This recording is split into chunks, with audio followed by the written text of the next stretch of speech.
Hello YouTube family, welcome back to my channel. My name is Imani if you are new and you're watching Faith by Design.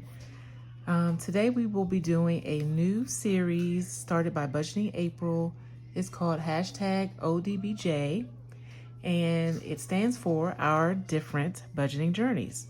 So today I will be sharing my budgeting journey as well as my fellow YouTube budgeters that are part of this movement, and we will be answering some questions based on a series of questions that we were asked to talk about. So today we are talking about the why. Why did I start budgeting? So if this sounds like something you're interested in, please stick around and let's dive into it. Okay, so I decided to make a timeline because I'm a very visual person and I like to illustrate what I'm trying to say. So let's start with my why. The reason why I decided to start budgeting was because I was tired of living paycheck to paycheck.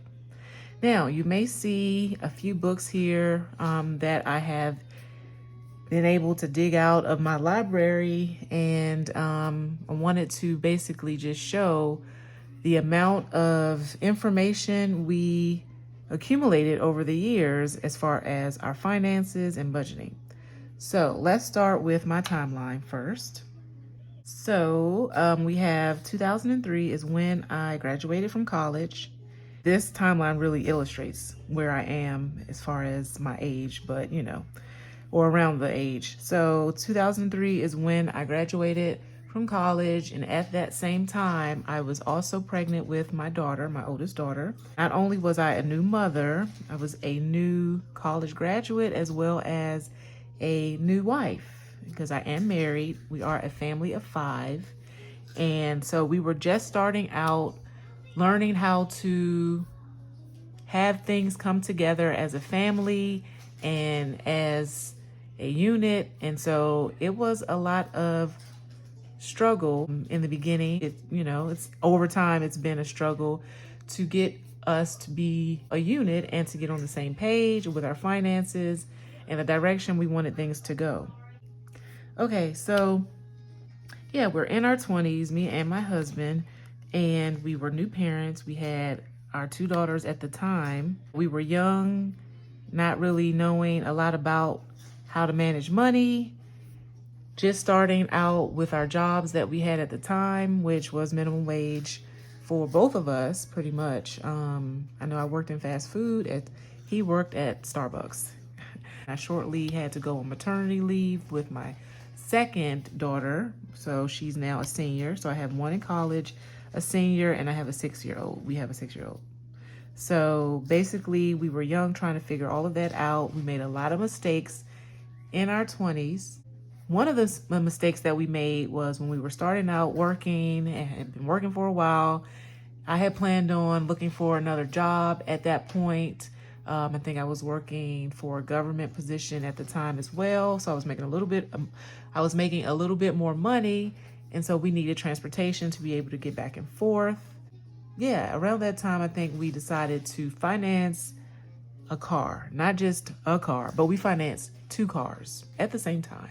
Driving off the lot, we were way in over our heads, needless to say, thinking that we would be able to make it work, thinking, we'll make more at some point and we'll be able to manage it.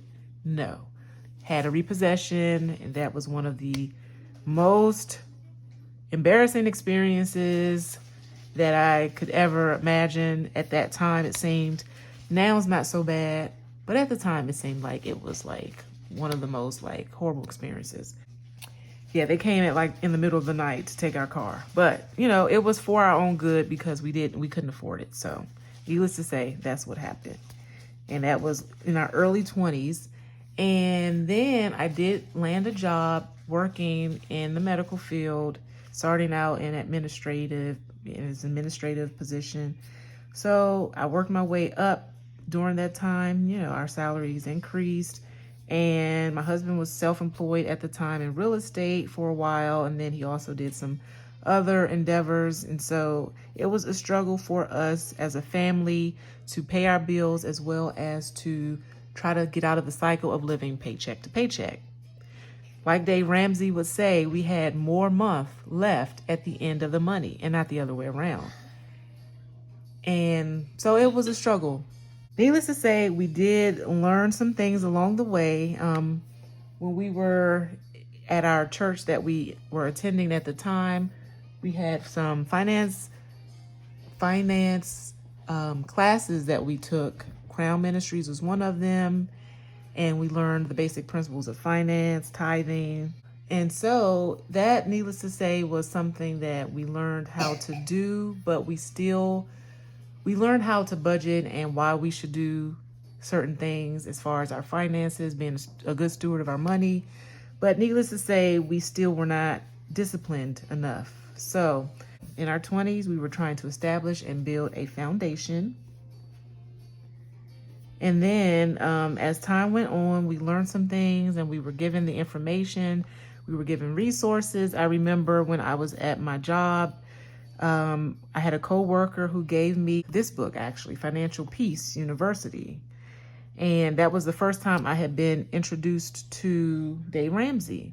And so I remember reading about it. I was so excited, so gung-ho about learning all I could, soaked up all the information. Needless to say, More Than Enough was a book that I had at the time and read that. That was great. I also couldn't find Crown Ministries was another book that we did. It was like a financial Christian workbook and book that accompanied it, that we had exercises to do.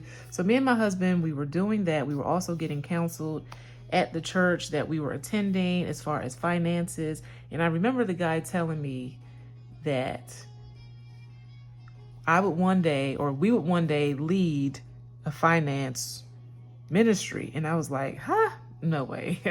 Don't know anything about what I'm doing. I'm just here to just not continue to make mistakes that we were making. So yeah, I mean, we had the tools, we had the resources.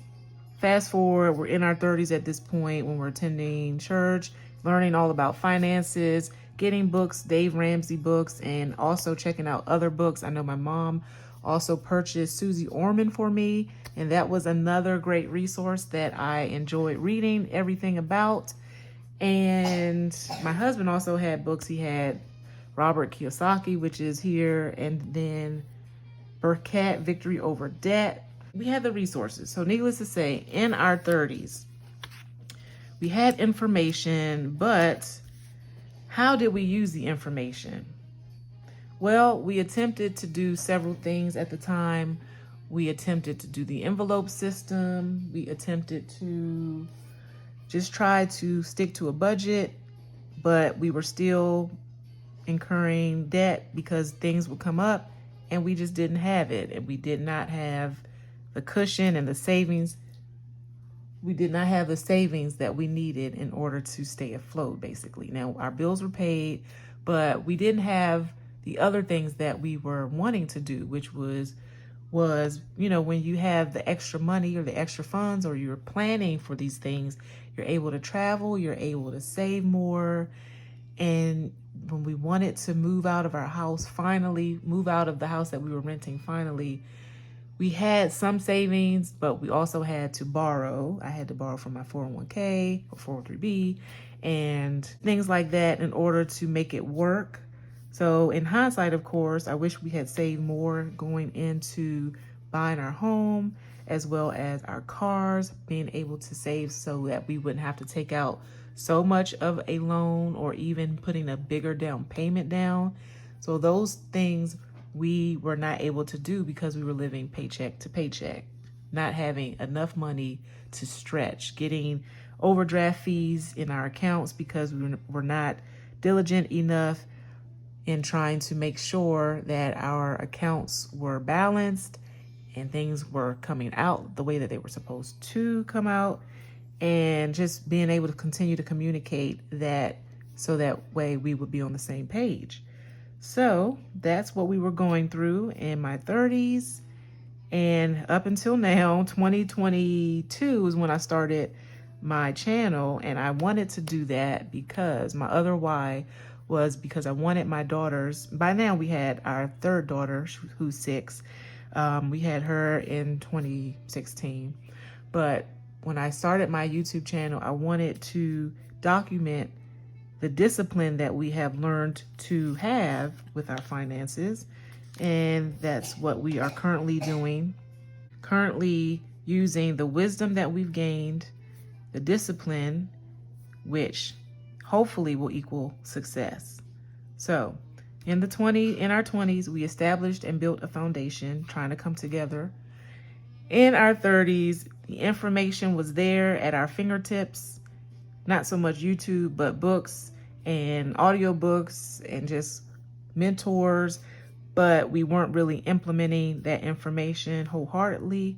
And now, after starting the YouTube channel and getting better with finances leading up to starting the channel, I felt I was at a great place to continue to build on what I've learned, to apply it better, and to document it so that way our daughters can have something to look back on and say, oh, this is where we were, this is where we are now, this is where I want to go and what I want to do in terms of their finances.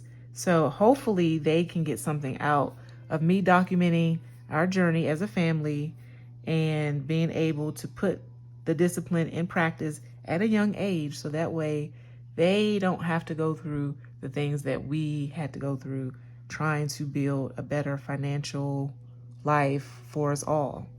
So I hope this is helpful for someone that may be going through a similar circumstance. You may not be as confident with where your finances are, but don't beat yourself up. We are all on our own journeys. We're all on different journeys trying to do our best to just learn a little more and continue to grow in the areas that we are struggling in or that are not our strongest. My strongest area is making a budget, but I want to expound on that. I want to be able to invest more as we pay off our debts.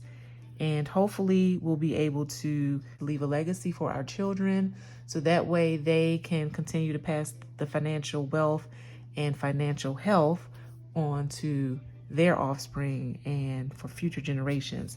So hopefully this will give you a little bit of insight as to why I started my budgeting journey and why I started this channel to document my budgeting journey as well.